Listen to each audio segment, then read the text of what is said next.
Hey guys, it's me, Diamond Crystal, the Gallivanting Grandma.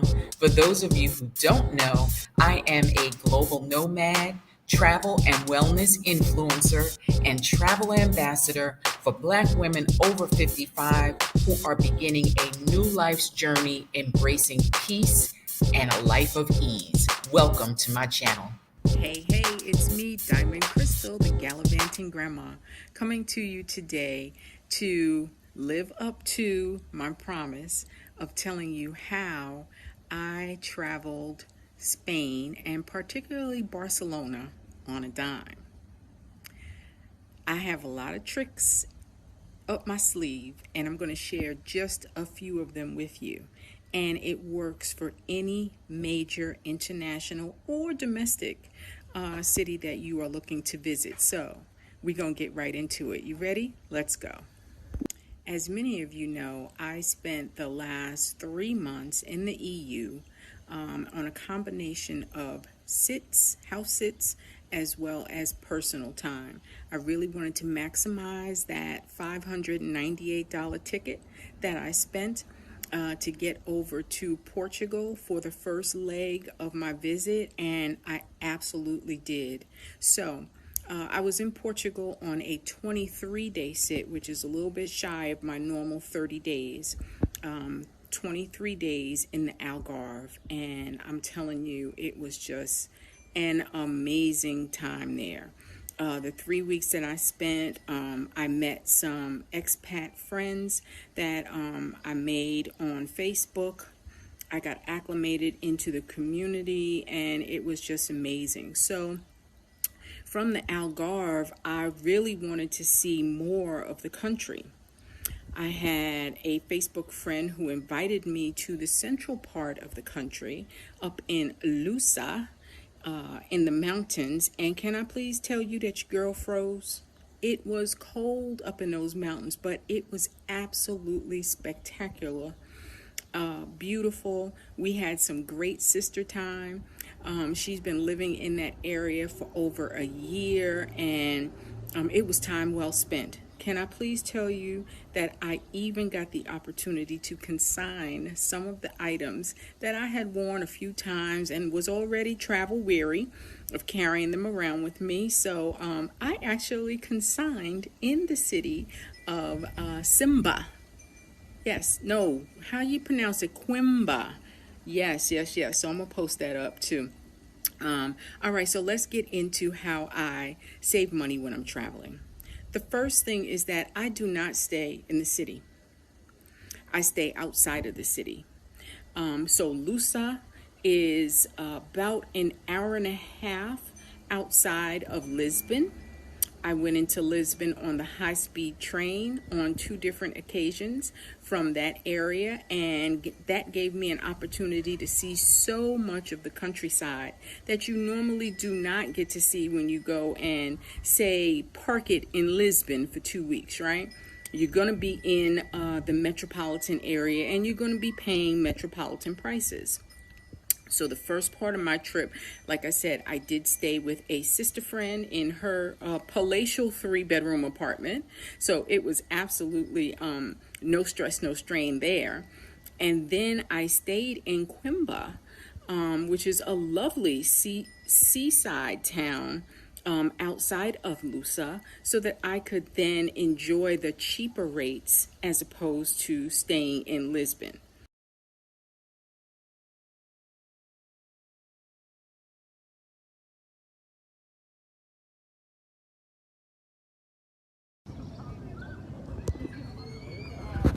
Okay, so having said that, you're going to ask me, well, Diamond, did you stay at all in Lisbon? Did you stay in the city? And yes, I did. I really did. And this was the first time that I got up the nerve, y'all.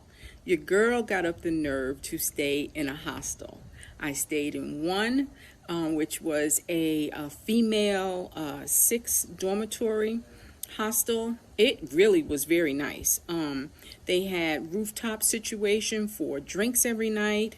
I met another sister girl there, and she was staying in a different hostel, and we're about the same age. We're 60 plus, and we were both like, "Hey, we're gonna try this thing out because you never know until you try it, right?"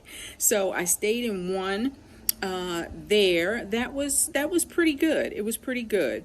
The second one I stayed in, it was a beautiful old architectural structure that had been turned into a hostel, but I was there in the middle of the week and I was almost in this, I'm gonna call it creepy because it was so empty, in this creepy hostel almost by myself. So I didn't stay. I did one night.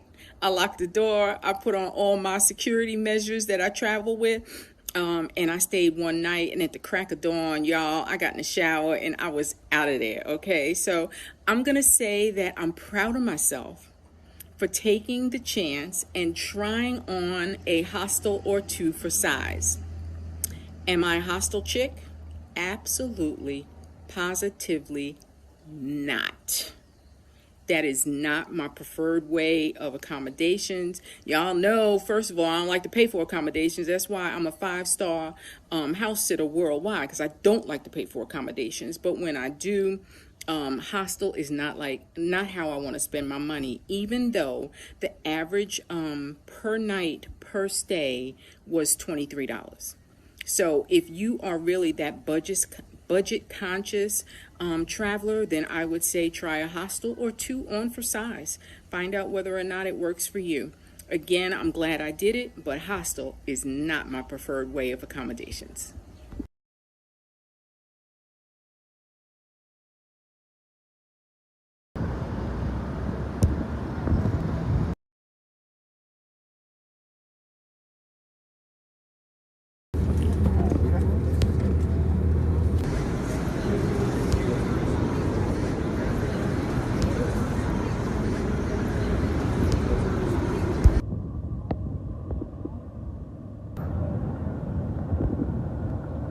Okay, so I had a house sit in the Costa del Sol area of Spain, and specifically in the town of Fingarola. It is right on the Mediterranean. It is breathtakingly beautiful, jaw-dropping views. I posted some pictures on Facebook. I will post some others. It was 3 dogs, y'all, that did not require walking. So that was a really good reprieve from all the walking and stuff that I had done when I was in Portugal. So it was 5 days. So you can't be cemented in, your rules for house sitting. You gotta find something that works for you. I needed a reprieve. Those well, it was actually 6 days, 5 nights. It was the perfect reprieve between the hot tub, the swing in the backyard, the bicycle that I was able to ride down to the waterfront. It was just everything that the doctor ordered. I loved that area so much that I extended out. After my sit was done, I found a very affordable oceanfront 1 bedroom apartment in that same area for $30 a night. It was in an elevator building. Beautiful. I'll show the pictures. So that was $30 a night. Again, I was able to stay outside of the Malaga City Central, which can be very expensive, but take the train in. What's the beauty of taking the train in and out of the major metropolitan areas? Well, you get to see the stops along the way. If I go back, and I'm going to say when I go back to the Costa del Sol area, I know some fantastic little cities that I am going to put on my must-see list because I discovered them along the way on the train. The train cost me in and out per day $6. I got to ride in comfort.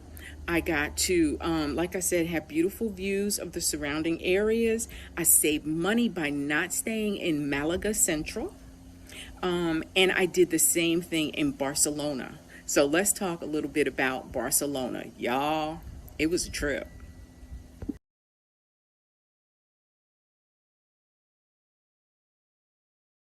All Barcelona. If any of y'all follow me on Facebook, and I hope you do, you know that your girl came into Barcelona on the night that the Queen Bee had her concert. The city was abuzz. There was so many people. It was like Times Square in New York. I'm telling you.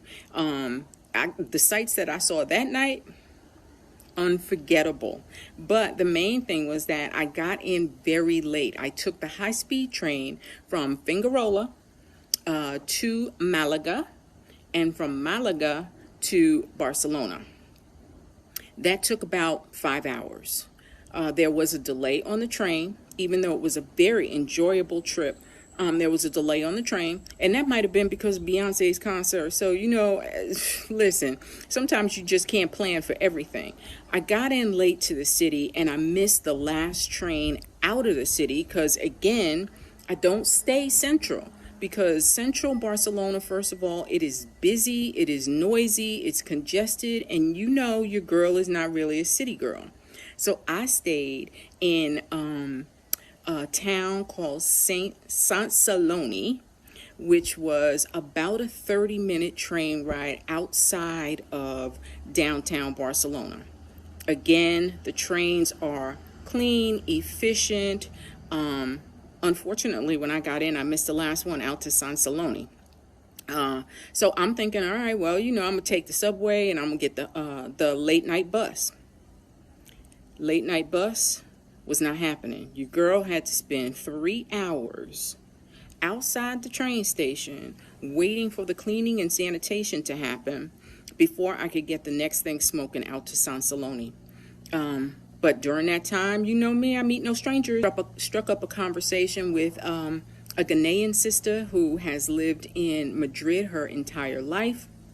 We talked about the real Spain for Black people, and it was a very interesting conversation. And it certainly helped to, along with all the sights and sounds from Beyonce's concert that night, because the city just never stopped buzzing, and I mean that literally and figuratively.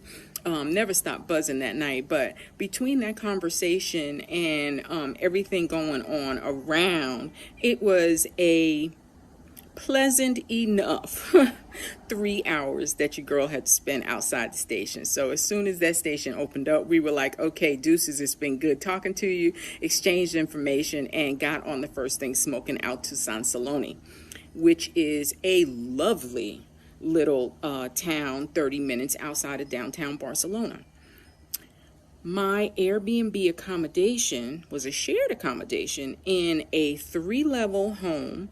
The woman worked nights, so she was never there. It was 3 levels. So when you come into the house, that was the shared area. That was a living room, dining room, kitchen, the outdoor area. The second level was my level, which was a complete bedroom suite with an attached private bathroom. And the third level was her level, which was the master suite, ensuite, et cetera, et cetera. So literally, we really never saw very much of each other because, like I said, she worked nights and an additional job 2 of the days that I was there. So, I'm out gallivanting during the day. So we really didn't cross paths very much at all. It was a very, very good shared accommodation, and that was my first time doing that as well. And I would do that again. I will tell you why. Because it was privacy. It was in a beautiful little town that had everything that you could ever want. Nail salons, even though they weren't open while I was there. Great restaurants, little pastry places, bistro places on almost every corner. It was very walkable to the train station. I got my steps in every day going back and forth to the metro. My host was gracious enough to leave me on the weekend. She left me her Metro rail card, so I didn't have to pay the $5 to get into and out of Barcelona. Days in a row, I did the hop on, hop off bus because it's the only way to see all of the city. Barcelona is a huge metropolitan area. And you can't possibly see it all in a day unless, I believe, you do the hop on, hop off bus. So that's how I saved money. Again, not staying in the city, because I feel like where you pay for your accommodations, you feel like you're locked, right? So had I paid a lot of money to stay in Barcelona Central, I would not have ventured out to other places like Girona, which is where I think they filmed the Game of Thrones at one point. I would not have gone out to the historic area where the Gothic castle is. I just would not have done as much exploration as I did had I spent a lot of money to stay in the city. And the city just, again, it's not my vibe. You know, I need open air spaces. I need, whenever possible, I need to have a hot tub or a pool or something going on. But for the limited time that I was in the Barcelona area, that's how I saved money. And that was by staying outside of the city. I went into the city almost every day. I had lunch with a Facebook friend that I met. I had lunch another day with a lady that I met from the expat app group. It was just a lovely time. And again, spending on-off time on that bus, the best $30 that you can actually spend. The last thing that I'm going to say to you is minimize your luggage. I'm down to a large backpack, and yes, it does get heavy, a large backpack and a carry-on, because I'm over check bag fees. They're going up.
Fees, they're going up, they're increasing. You know, I have a lot of points on American Airlines. They just announced that they're doing $75 per check bag going into the UK and the EU. I'm not feeling that. So I could do a lot with $75 on the ground. I'm not about to pay to, you know, check no bag. My other thing is, think about what it is that you really need to carry with you, right? I'm natural. When I went to Ecuador, y'all know I had bags on top of bags on top of bags because I had all kind of products.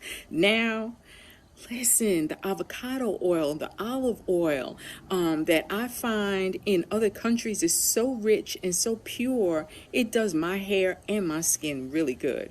Plus, you can go to the local farmers markets, spend like $2-3 and get the best body oils that you ever wanted to use on your body. So I don't travel with all that stuff anymore. Once you see yourself on social media in an outfit a time or two or three, you're going to want to get rid of it. So what I do is I find the local thrift stores, the secondhand stores. They have a huge array of stuff that you're not going to find on Amazon, if Amazon delivers where you're visiting, or any place else. You're not going to look like everybody coming and going. You know, I go to the farmers bazaars and the farmers markets wherever I am. They had a great one in Malaga, and I got a really great sunny striped dress for like $5, y'all. It looked good. So like Erykah Badu says in her song, you listen, I'm clever, right? I can take that $5 dress and make it look like a little something. And then when you have to discard it or replace it, you don't feel bad because you ain't spent $50 on that one outfit. I'm just saying, you know, everybody's priorities are different. Mine is like, how do I maximize where I'm going, how I'm going, and how I enjoy the experience. So anyway, I hope that these tips have helped you today. Thank you for holding me accountable, for making sure that I get this video out to you guys, and I will come back to you soon. As you know, I am in the United States now after 6.5 months abroad.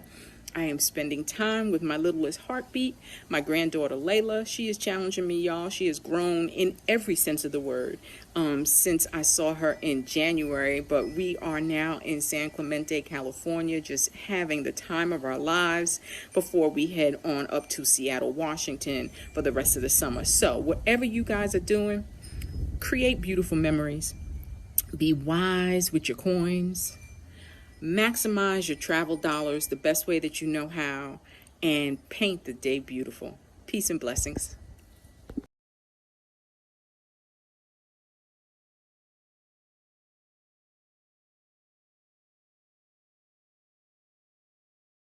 Follow my grandma on Instagram and Facebook.